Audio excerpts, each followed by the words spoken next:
What's up mga kababayan? News that matters here. Dito sa video natin ngayon ay ating panonoorin si General Macanas.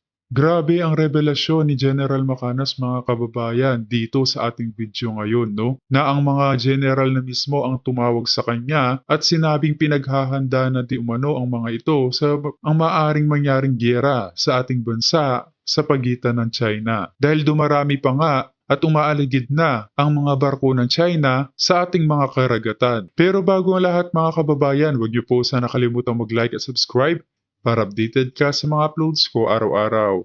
At yun na nga no mga kababayan, kung mangyaring man nga talaga itong gera at hindi na mapigil, sana'y maging handa rin tayo sa kung anong pwedeng mangyari. Kung kaya naman hindi ko na patatagalin pa, heto na ang buong video. Gandang araw mga kaibigan.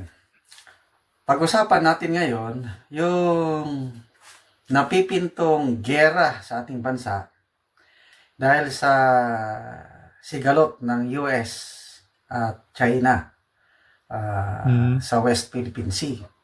Napakalungkot na yung kanyang pag-vlog dahil tatlong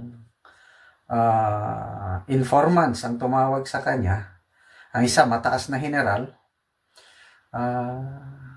nagbanggit tungkol sa napipintong gera at pinaghahanda ang mga Pilipino. So nung na-vlog ni Marlican, ang daming nagme-message sa akin tungkol dito. Pangamba, yung ano daw ang gagawin, totoo ba? So, ako naman, ayokong maging alarmist, sabi ko, magdasal lang tayo. Ganun lang ang pala. Kasi ayoko na sanang mag-topic tungkol dito. Baka makadagdag lang ako sa takot na nararamdaman ng ating mga kababayan. Kaya lang, ngayong araw na ito, katatapos lang yung usapan namin, may tumawag din sa akin na isang general, PMA. Hindi ko na babanggitin. Basta di ko banggitin pangalan, mas senior sa akin ito. Sabi niya, hello Johnny, kumusta ka na? Sabi niya, ito sir, so, may mga pinag-usapan kami. Then mamaya, bigla ako, sabi niya, nako, nalalapit na ang gera sa atin. Sabi niya, bakit mo nasabi sir? Nako, grabe na ang kwa ngayon. We are in a dilemma. Damn if you do, damn if you don't. Tapos, divided ang Pilipino, divided ang officers, men and women in uniform. Divided. So, magulo. We are in a dilemma. Ito yung binanggit niya na medyo na-shock ako. Ano ba ito? So, galit siya sa China. Hindi siya pro-China, galit siya sa China. Kaya lang, galit din siya sa administrasyong ito. Dahil wala daw eh. Walang klaro na parang pinasuko tayo dahil sa foreign policy. Sabi niya, handa pa rin akong lumaban. Sabi niya. Sabi ko, ako rin sir, handang lumaban. Kaya lang, worried ako sa aking pamilya. Gusto ko sanang maialis sila sa Pinas, madala sa safe na lugar sa ibang bansa.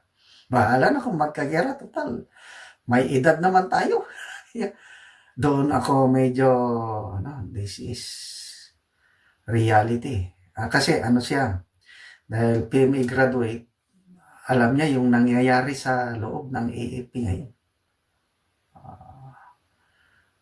Tapos ito sinabayan ng mayroong isang chat group na kasama ko na politically active itong chat group na ito. Merong nag-post nitong message na ito. Sabi niya, how true kaya? Sabi niya. So itong message na ito is totoo kaya itong message. So basahin ko lang yung message. Okay. Sent by Archbishop Martinez.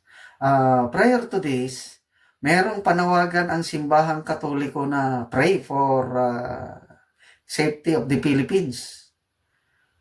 So, kung pinagdarasal ang kaligtasan ng Pilipinas, there must be something na nakikita ang simbahang Katoliko. So ito, sent by Archbishop Martinez, then from General David. Marami tayong General David. I don't know kung totoo ba ito. Basta, ibasa ko lang sa inyo. Sabihin po sa lahat na mag-pray para sa bansa. Naka-red alert ngayon ang Armed Forces of the Philippines, gawa ng galit ang China. Maingay ngayon dito sa Clark dahil landing ng mga gamit pandigma from France, USA, Japan at Australia para tumulong kung sakali gumera ang China at Arab country. Please ask all to pray. Please pass to all prayer warriors. Ito yung kumakalat na message. How true kaya? Sabi na ng post. May nag-respond, basahin ko lang whether true or not, we have to pray. Correct. Kaya, ako, yung mga nagme-message sa akin, nagtatanong tungkol dito, let's pray na hindi yan matuloy. Kasi, nothing is impossible sa prayer. Nothing is impossible with God. Diyos na lang ang makakatulong sa atin. Kasi, napakalaking sako na ito kung mangyari. Hindi lang, ako, ang naranasan ko lang, yung Communist Insurgency War. For 34 years, lumaban ako dyan. Maliit na gera lang yun. Yung ding Muslim Secessionist War. Maliit lang yun. Ito, China ang katapat. Ay, tapos may nagbabanta pa na nuclear warheads na gamitin. Nako, sobra pa sa Nagasaki and Hiroshima mangyayari sa atin kung matuloy. Kaya, we really need to pray. Sabi nang nag-respond, whether true or not, we have to pray. US has a demented president in cahoots with a cokehead Potobongbong and Chinese president who made it clear with PRRD before that China will go to war over South China Sea. Those three combinations alone are enough reasons to pray. Malala nyo yung sabi ni PRRD, yung unang bisita niya sa China, na nag-warning na ang Chinese president na hindi sila mag-atubili na they will go to war kung sa South China Sea nila, yung kanyang claim na 10-dash line. Yun, isang indication. Tapos, nangyari sa Ukraine na. Kawawa ang mga Ukrainians dahil pinasubo ng US ang Ukraine na makipaggera sa Russia. So, itong mga indication na ito parang mauulit sa atin. Tayo ang proxy ng US makipaggera sa China. Another nag-comment, and here's some indicators. I think that war is impending. Military defense stock are performing really well.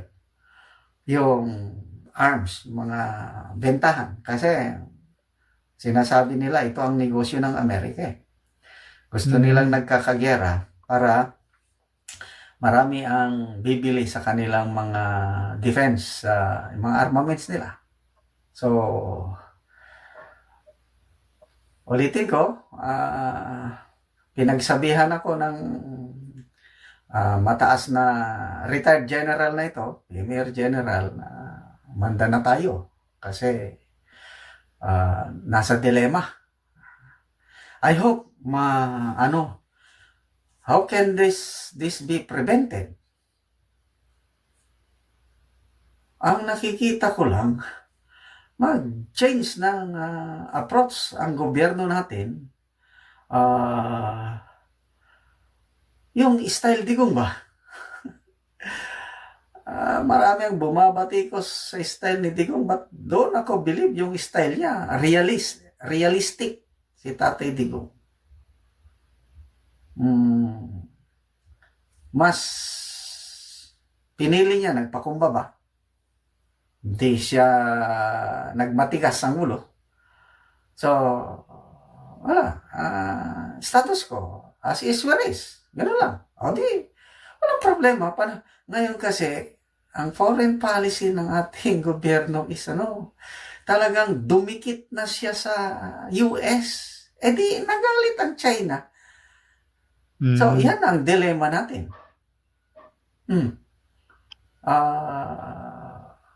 Yung ensure, i-resupply nila, pipigilan ng Chinese. Anong mangyari yan? Back out na tayo. So, again, the most important thing we do now is prayer. Sana mabigyan ng wisdom ang ating gobyerno ngayon to do the right thing para maiwasan ang gera. Kasi once na nagkagera, kawawa ang mga Pilipino.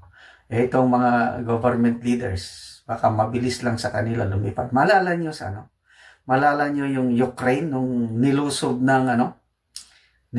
ng Russia?